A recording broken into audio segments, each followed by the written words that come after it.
لک الحمد یا اللہ الصلاۃ والسلام علیک یا رسول اللہ اما بعد۔ سلسلہ ہے تذکرہ اسلاف کا۔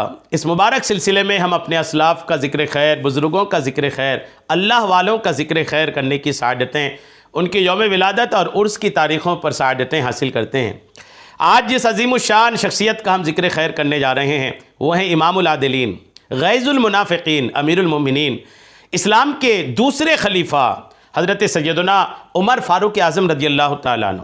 ہم اپنے سیرت چینل کے ذریعے مسلسل ذکر عمر فاروق اعظم رضی اللہ تعالیٰ عنہ کرنے کی سعادتیں حاصل کر رہے ہیں۔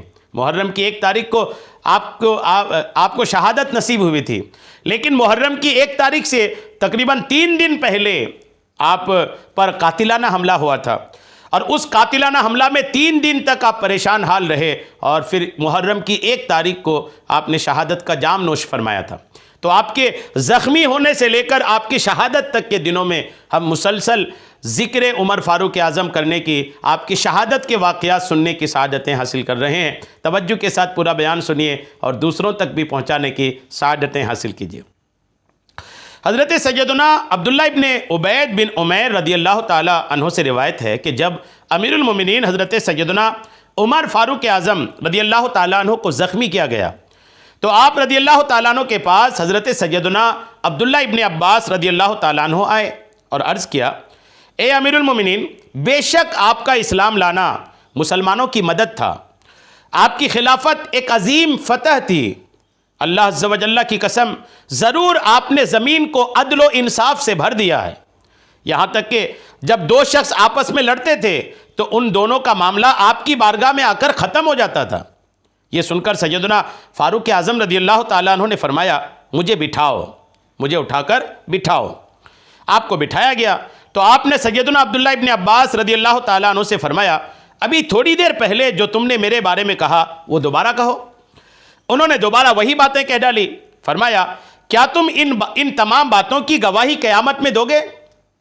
سبحان اللہ۔ حضرت عمر فاروق اعظم کو قیامت کی کتنی فکر تھی، دیکھیے۔ عبداللہ ابن عباس سے فرمایا، کیا یہ بات تم قیامت کے دن بھی کہو گے اللہ کی بارگاہ میں؟ انہوں نے عرض کیا، جی حضور۔ یہ سن کر حضرت عمر فاروق اعظم رضی اللہ تعالیٰ عنہ بہت خوش ہوئے اور مسرور ہو گئے۔ مصنف ابن ابی شیبہ جلد 7 صفحہ 485 حدیث نمبر 48 میں یہ بات لکھی ہے۔ حضرت سیدنا مقدام بن مادی کرب رضی اللہ تعالیٰ عنہ سے روایت ہے کہ جب امیر المومنین حضرت سیدنا عمر فاروق اعظم رضی اللہ تعالیٰ عنہ کو زخمی کر دیا گیا تو آپ کے پاس آپ کی لخت جگر ام المومنین حضرت سیدتنا حفصہ رضی اللہ تعالیٰ عنہ آئیں اور روتے ہوئے یوں اپنے غم کا اظہار کرنے لگی، اے رسول اللہ کے دوست، اے رسول اللہ کی زوجہ کے والد گرامی، اے امیر المومنین۔ آپ نے سیدنا عبداللہ ابن عمر رضی اللہ تعالیٰ عنہ اپنے بیٹے سے فرمایا، اے عبداللہ مجھے بٹھاؤ، کیونکہ جو الفاظ میں سن رہا ہوں ان پر صبر نہیں کر سکتا۔ انہوں نے آپ کو بٹھایا تو آپ نے سیدتنا حفصہ رضی اللہ تعالیٰ عنہ سے فرمایا، میرے مرنے کے بعد وہ خوبیاں بیان کر کے حرج کا باعث نہ بننا جو مجھ میں نہیں ہے، یعنی میرے مرنے کے بعد میری وہ خوبی نہیں بیان کرنا جو مجھ میں نہیں ہے، البتہ تمہارے بے اختیار آنسوؤں کو میں نہیں روک سکتا، کیونکہ جس میت پر اس کے مختلف اوصاف بیان کر کے نوحہ کیا جائے فرشتے اس پر غصہ کرتے ہیں۔ طبقات کبریٰ جلد 3 صفحہ 275۔ یعنی حضرت عمر فاروق اعظم نے اپنی بیٹی کو فرمایا، بیٹی رونا، آنکھوں سے آنسو بہنا یہ غلط نہیں ہے، یہ تو ہو ہی سکتا ہے، کوئی اپنا کوئی عزیز، اپنا کوئی قریبی اگر انتقال کیے تو آنکھوں سے آنسو تو آ سکتے ہیں، لیکن میری جھوٹی تعریف بیان کر کے یہ رونا یہ نوحہ ہے، اور ایسا کرنے سے فرشتے ناراض ہوتے ہیں۔ حضرت سیدنا انس ابن مالک رضی اللہ تعالیٰ عنہ سے روایت ہے کہ جب امیر المومنین حضرت سیدنا عمر فاروق اعظم رضی اللہ تعالیٰ عنہ کو زخمی کیا گیا تو سیدتنا حفصہ رضی اللہ تعالیٰ عنہ رونے لگی تو آپ نے ان سے فرمایا، اے حفصہ، کیا تم نے رسول اللہ علیہ السلام کا یہ فرمان نہیں سنا کہ میت کے گھر والوں کے رونے سے میت کو عذاب دیا جاتا ہے؟ حضرت سیدنا صہیب رضی اللہ تعالیٰ عنہ رونے لگے تو آپ نے ان سے بھی یہی فرمایا۔ طبقات کبریٰ جلد 3 صفحہ 275۔ علامہ ابن حجر اسقلانی رحمۃ اللہ تعالی علیہ نے اہل میت کے گھر والوں کے رونے سے میت کو عذاب دیے جانے کی 5 وجہ بیان کی ہیں۔ نمبر 1، میت کو گھر والوں کے اس پر رونے سے اس وقت عذاب ہوگا جب کہ اس کے رونے کی وصیت کی ہو. اگر مرنے والا وصیت کی ہو کہ میرے مرنے بعد میرے لیے رونا، تو جا کر کے میت پر عذاب ہوتا ہے. اور جب میت پر نوحہ کرنے اور رونے کی رسم اس نے ڈالی ہو تو عذاب ہوتا ہے.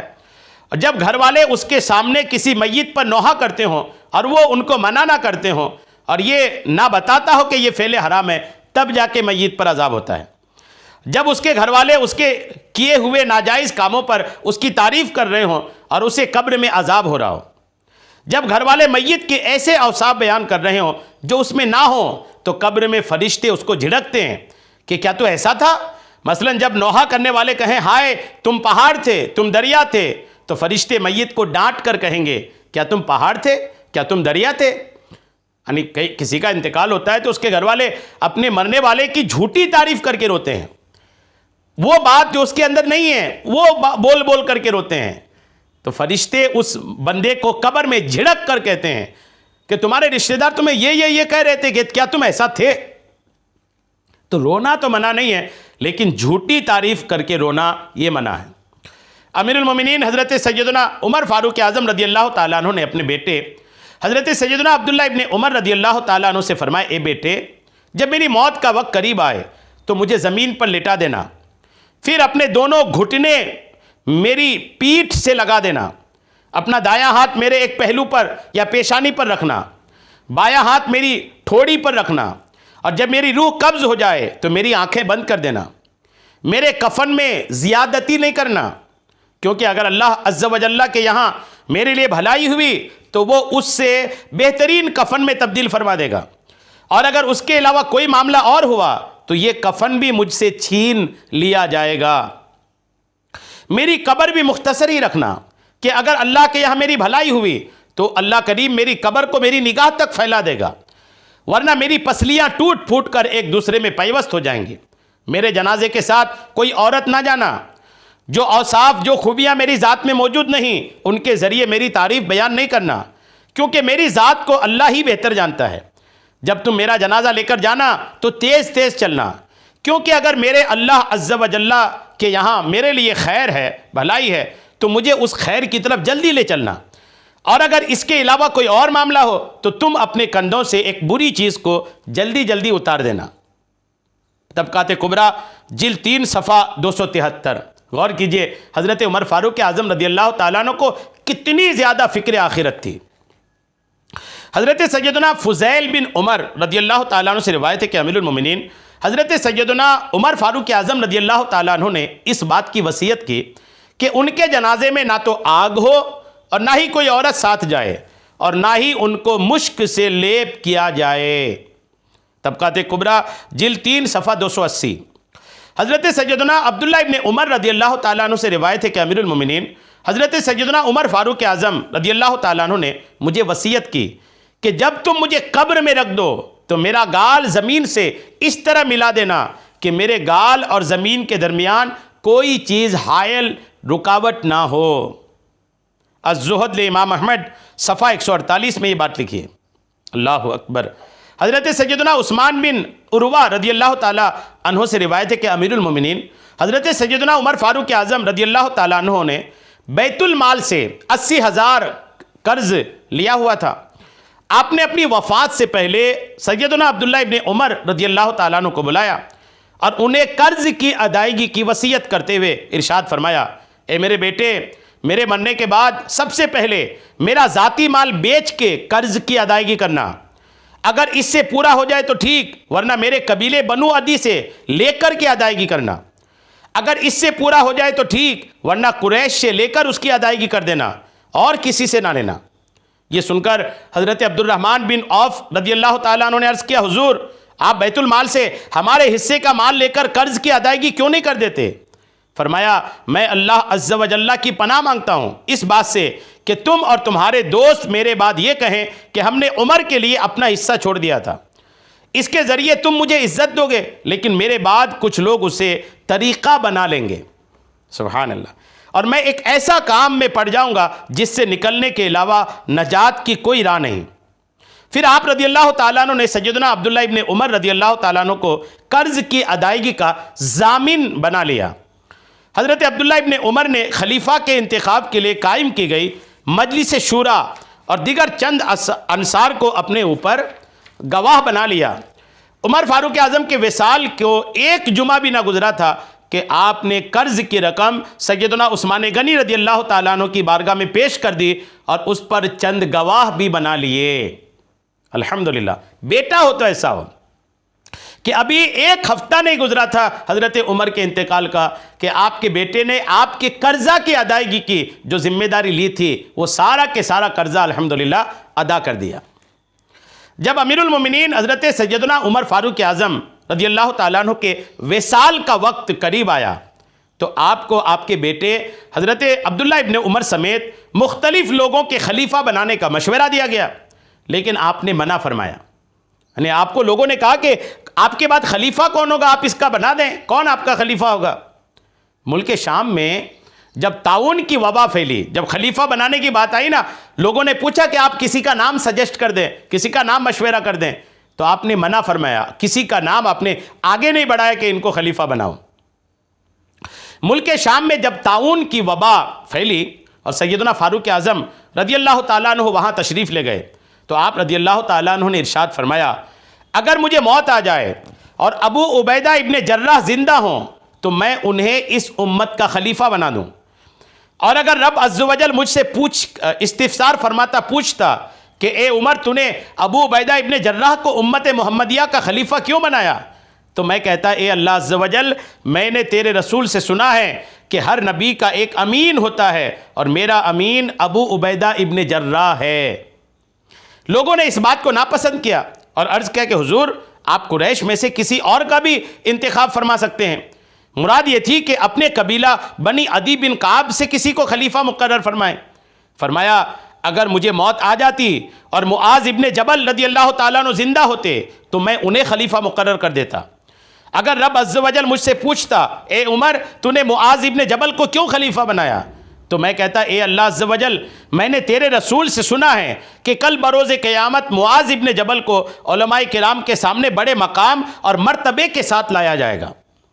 سیدنا ابو عبیدہ ابن جراح اور سیدنا معاذ ابن جبل رضی اللہ تعالی عنہما دونوں کا پہلے ہی ملک شام میں انتقال ہو گیا تھا۔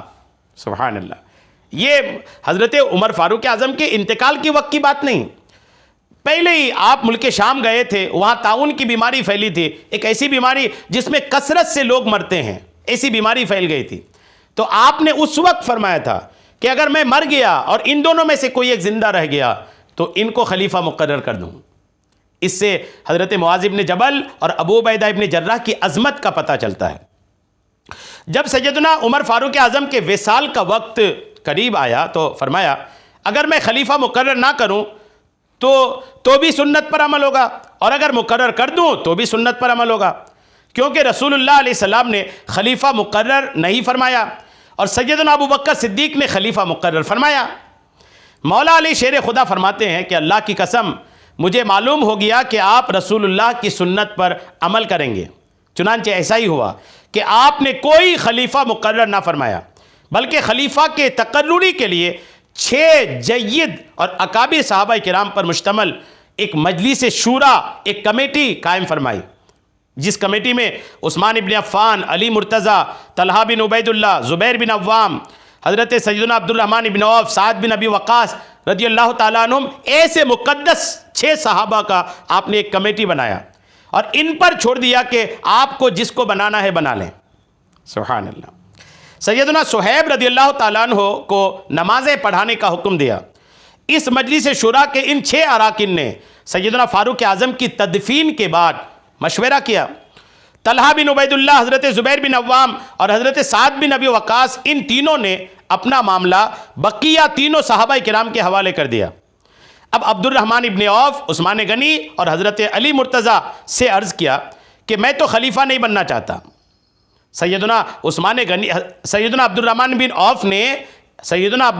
عوف نے عثمان غنی اور سیدنا علی مرتضیٰ سے عرض کیا کہ میں تو خلیفہ بننا نہیں چاہتا۔